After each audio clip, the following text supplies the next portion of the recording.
Hello and welcome to my video on East Germany. My last one got deleted when I got hacked, so I am remaking it. So one of the most common arguments I hear against socialism is when people try and compare East and West Germany.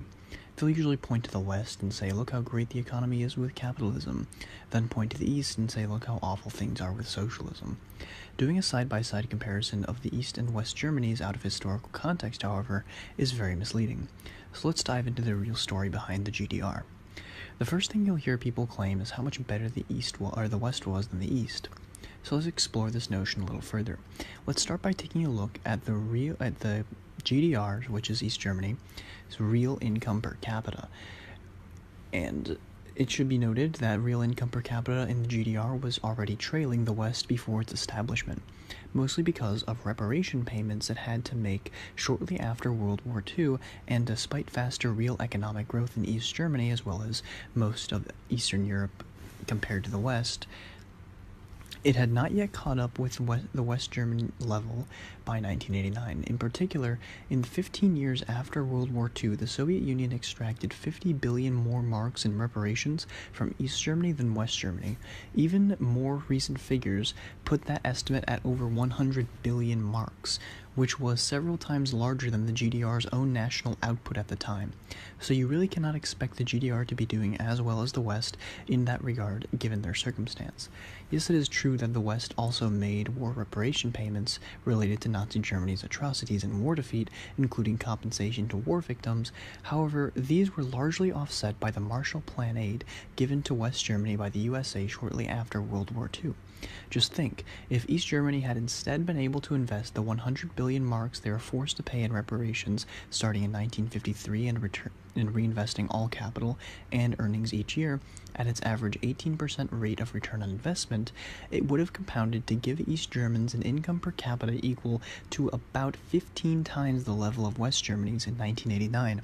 We can arrive at this by assuming that an average payment of 2 billion marks per year beginning in 1953 were invested at 18% instead of paid out for war-related crimes and debts, and assuming that earnings based on the same 18% interest rate from the capital accumulated after 36 years were paid out in 1989 and each year after that, West German income per capita would have been only about one-third higher.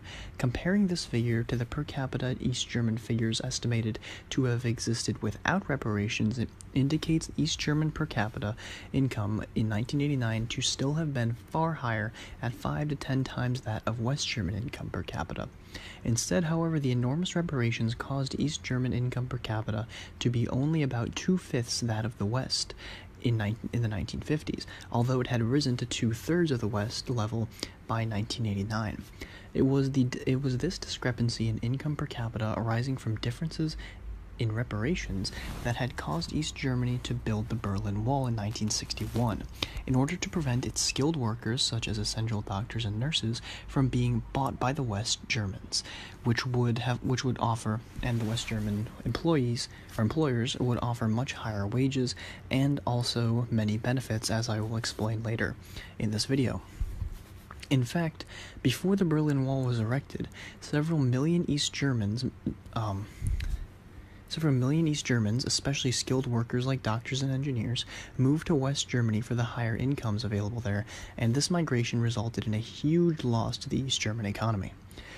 Besides the large net migrations of people, black market activities and outright sabotage by both the CIA and West German government also helped motivate the building of the wall. Given that East German income would have been higher than in West Germany without the reparation payments, one can clearly see that it would not have been necessary for East Germany to build the Berlin Wall if only the West had made its fair share of reparation payments for Nazi Germany's war crimes. Had the West paid as much as the East, the burden to East Germany would have been enormously reduced and would have allowed its income to be substantially higher. At the same time, West Germany's income would have been reduced by making its share of the payments. In this situation, East Germany would not have had to have longer work weeks, since it would not have been necessary to catch up with the West, nor to have such severe shortages that could have been alleviated with greater wealth, nor to spend so little on pollution control that reflected East Germany's relative poverty, nor to restrict political freedoms that East Germany did not want. The reason that they did that was because East Germany did not want the richer West Germans to take advantage of their political system, nor to have such an obnoxious secret police whose primary purpose was to keep the East Germans from leaving the country for the greater riches of the West. Almost all accusations about how repressive and terrible East Germany was can be traced back to how the country was treated post-war. Let's continue by taking a look at how the GDR actually functioned, while also keeping in mind what I discussed previously about how worse off the GDR was post-war compared to the West. So the first benefit that the GDR offered to its citizens was a right to work. So the right to work at a job of one's own choosing was guaranteed by the East German Constitution. While there were some people, mostly alcoholics and drug addicts, who continuously refused to show up for jobs offered by the state, their numbers represented only about 0.2% of the entire East German workforce, and only 0.1% of scheduled work hours for the rest of the labor force was lost due to unexcused absences. These findings are especially important in regard to the whole incentive argument, given that that people were, for the most part, protected from being fired/penalized for failing to show up or for not working productively, and yet they did so anyways. This basic right to work was so enjoyed by the people of the GDR that a 1999 survey of Eastern Germans indicated about 70% of them felt they had much more job security and much more satisfactory work in the GDR than they do in modern Germany. Another thing the GDR handled much better than the West was inflation. While there were slight average annual inflation rates of 0.5% in the aggregate economy between 1960 and 1989, prices for consumer goods were held constant over the 1960 to 1989 interval. Even the inflation rate in the aggregate economy was 0% in East Germany's final decade, as admitted by the final East German statistics. While West German propagandists like Schwarze 1999 admit that East German aggregate accounts were just as accurate as West German ones, they often try to fabricate inflation in East Germany by citing the depreciation of the East German currency in the 1980s on the black markets, or in the context of a very narrowly traded basket of goods. Basing an aggregate inflation rate on such prices of a limited amount of goods in a very narrow market is not only absurd and obviously an attempt at slander, but it is also totally inconsistent with data on East German aggregate purchasing power as reported by the West German government and various West German banks, which further prove the East German inflation figures to be accurate and not fabricated. Another thing the GDR offered its citizens was a right to higher education. In the GDR, there was no tuition for college, and a living allowance was provided by the state to students without any further debt obligations. In fact, the educational system in the GDR worked so well that only a small minority of East Germans feel that the educational system is better today in unified Germany, whereas far more Eastern Germans, more than double, believe the educational system under socialism was superior.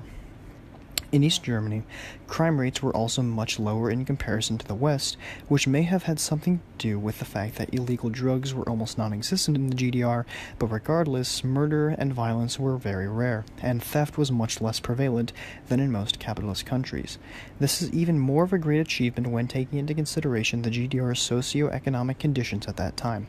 For example, in 1988, there were 7 criminal acts per 1,000 residents in East Germany compared to 71 per 1,000 residents in West Germany.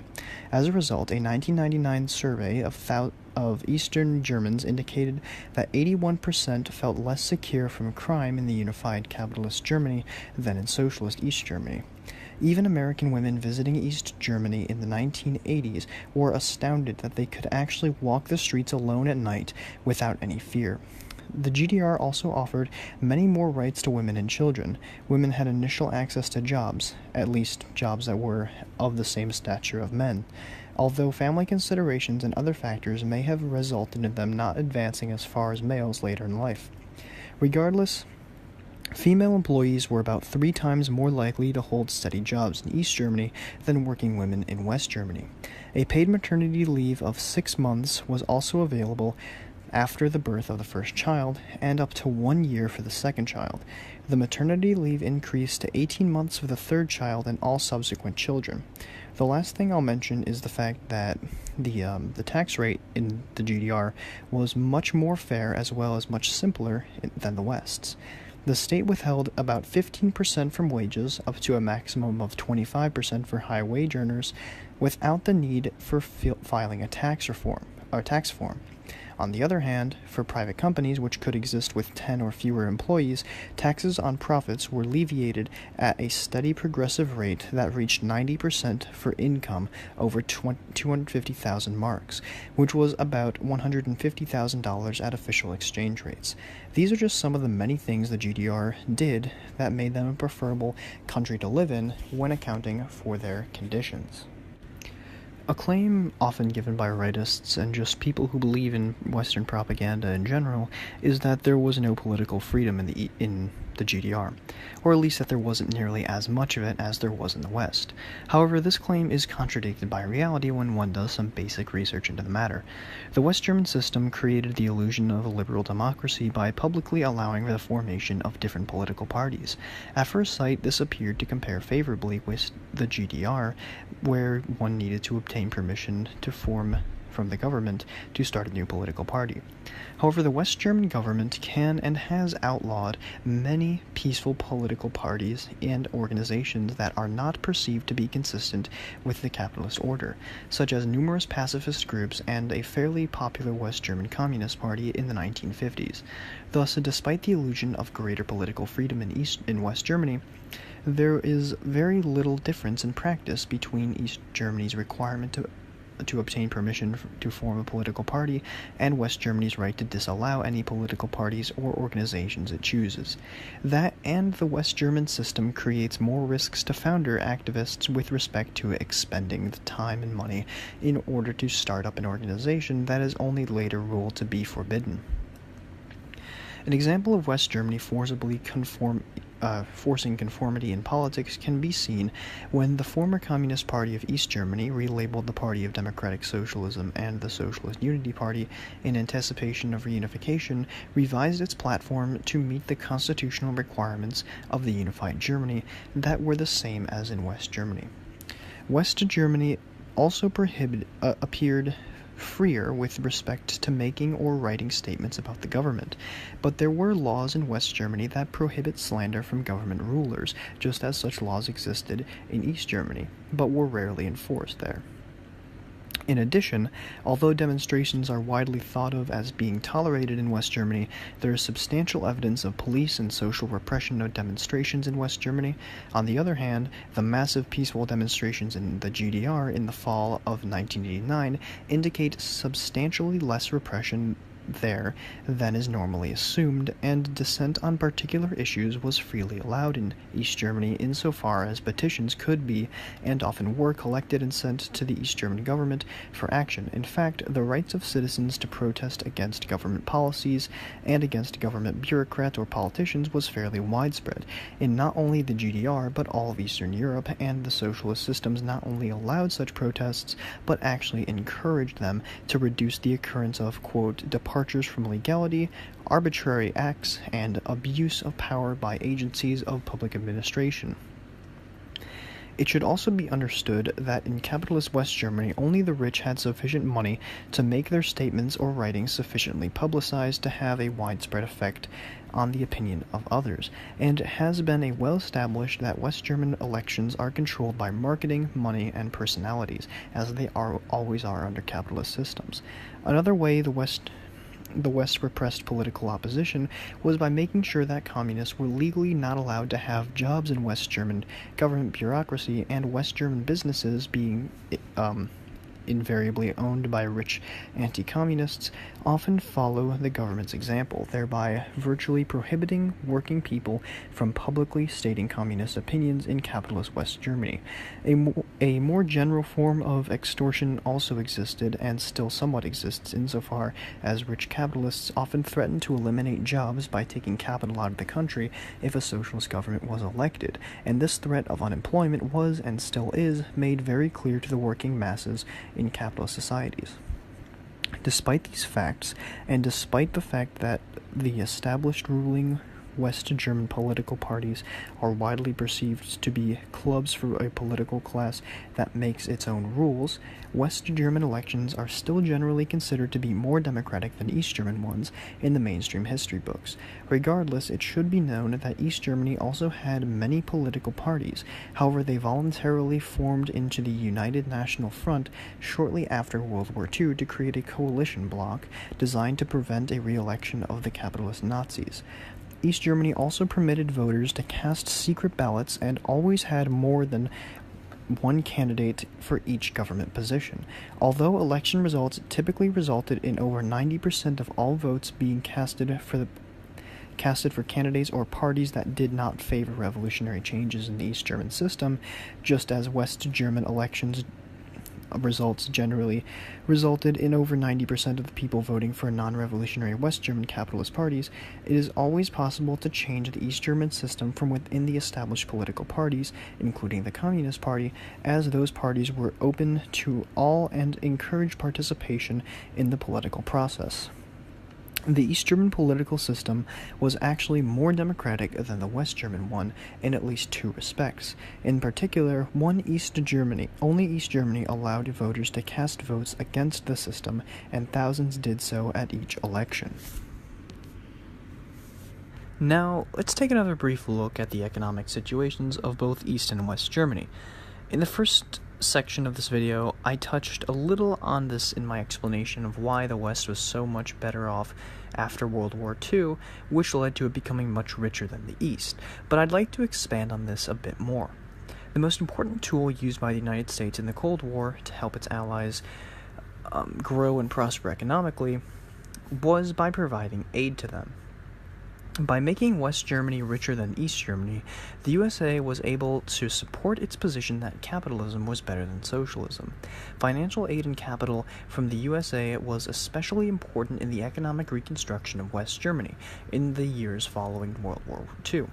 On the other hand, the much poorer Soviet Union did not have sufficient wealth to offer East Germany. Instead, with their own country being wrecked by World War II, the Soviets required the East Germans to make enormous reparation payments as compensation for all the damage and killing that the unified Germany had committed.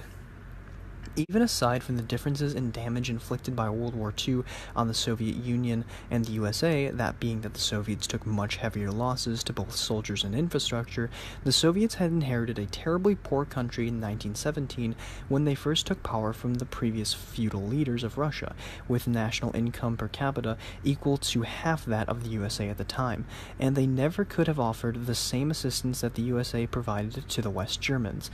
As a result of the difference in economic standpoints of both the USA and USSR, as well as the post-war foreign economic assistance/reparations, as documented more in depth in the first section of this video, West Germany very quickly became a much wealthier country.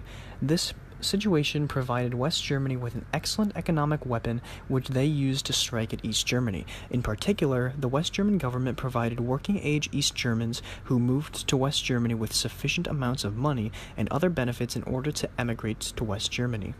For instance, free loans and other state assistances of up to 160,000 West German marks, about $100,000, were offered to each East German emigrant worker, along with a scarce apartment and reimbursement for any property that remained behind in East Germany. With all this in mind, it makes sense why the East Germany was losing skilled workers, which not only hurt their economy, but also forced them to build the Berlin Wall, as I described in the first section.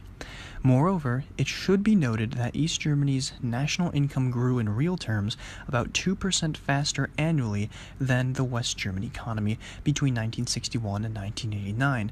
In fact, the real growth rates in in per capita income in East Germany, reported by the Statistische Amt, were higher in every decade from 1950 to 1989 than those reported for West Germany by the Statistische Bundesamt.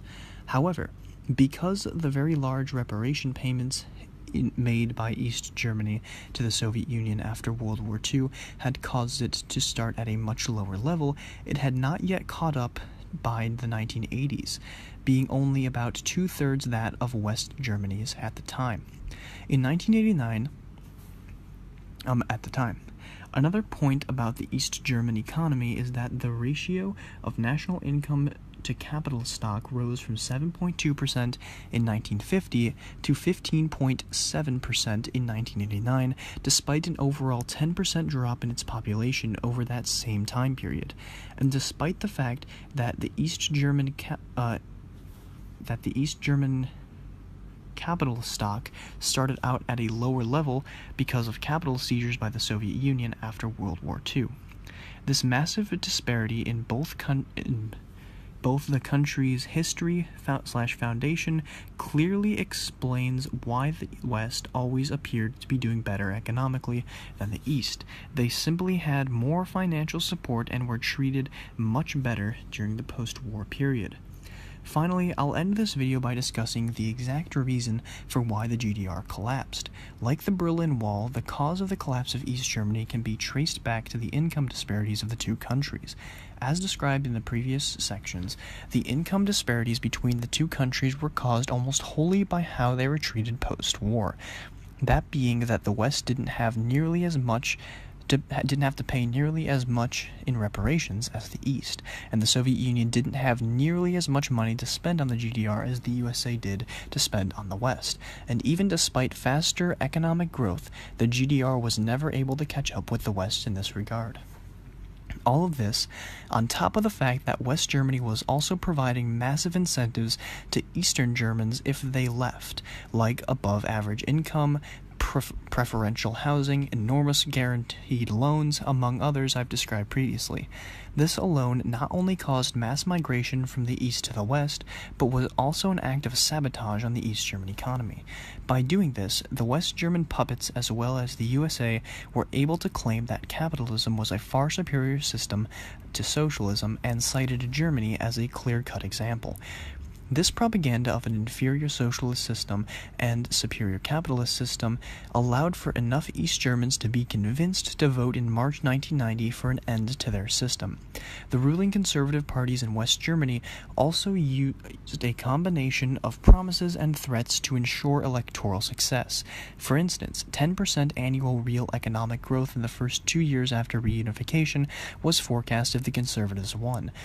In addition, because the permission of the conservative ruling parties in the West German parliament was needed for any reunification agreement or aid, they had a great deal of leverage to offer rewards, like a 1-to-1 exchange rate, for a vote favorable to capitalism and free trade, quote-unquote. A final factor influencing the March 1990 election results was a very destructive West German currency strategy. In return for limited economic aid, the West German government persuaded the East German government to change the official exchange rate from 1-to-1 to 3 East German marks for every 1 West German mark in January 1990, and to eliminate strict import and export controls. This action effectively reduced East German wealth and income by 2/3 and totally demoralized the East German population, as many studies illustrate. Then, in the week before the March election, the ruling West German parties promised a return to the 1-to-1 exchange rate if it was elected. Many left-wing East Germans indicated that they voted for the right-wing political parties merely so that the money would come. Also, the importance of expensive marketing to defeat socialism in the GDR should not be underestimated. Through effective advertising, distribution, sales manipulation, and economic clout, and through gross exaggeration of the quality of problems for communist products, a superior Western image was created. As a result, despite the fact that East German products were frequently demonstrated to be superior in unbiased scientific analysis, like taste tests without brand names, more expensive West German products were preferred. Also contributing to the rapid increase in West Germany's market share of the East German market shortly after it was opened up in 1990 was the normal practice of capitalist penetration pricing, whereby West German exports to East Germany were priced low enough to bankrupt East German competition. Once the East German firms, which in addition to suffering image problems also had inadequate liquidity, experience, and preparation for the capitalist competition, were bankrupted, prices were raised to West German levels in order to maximize West German corporate revenue profits. Some evidence of this phenomenon can be found in the fact that prices rose less rapidly in Eastern Germany than in Western Germany in 1990, whereas inflation in Eastern Germany was over 13% in 1991 compared to just 4% in Western Germany after the widespread bankruptcy of East German firms, which was reflected in the 40% decline in economic output in Eastern Germany in 1990 and 1991. So, as you can hopefully see at this point, the fall of the GDR was because of unfair socioeconomic conditions as well as Western sabotage. So, this will conclude this video on the GDR. All the sources for this will be in the description. I hope you guys liked watching this, and I also would like to thank you all for supporting me through the hacks and all the people who are trying to sabotage my account. I really appreciate the support and all the compliments I'm getting of my videos. It really does make me feel better, so thanks for that, and if you like this video, please give it a like, and I'll see you guys next time. Bye.